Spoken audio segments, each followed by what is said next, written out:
how are you today? Ooh, fancy some cotton candy? Me too! Starting with the cotton candy squiggly lines. They kinda look like clouds layered one on top of the other. We're doing 4 layers and the cone, which is like an upside down triangle with stripes on it. And 2 circles for the eyes and a smile. Going for another one. This one's a bit more curvy. And we're just going to darken up the borders. Make the colour stand out then when we paint it. Wonderful! Let's go! Starting with a light blue for the top cotton candy. And pink next. I have to say I love these 2 colours side by side. Blue and pink.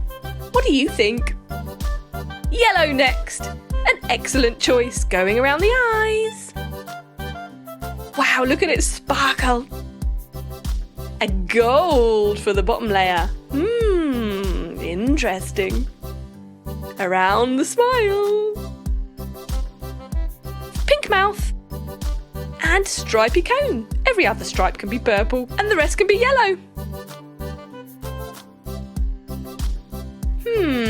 Let's go for pink cotton candy.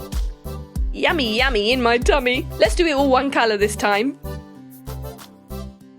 You could even do patterns on yours if you wanted. A red mouth. And some yellow stripes, alternating with purple just like the other one, but the other way around. And there you have it, 2 cute cotton candies.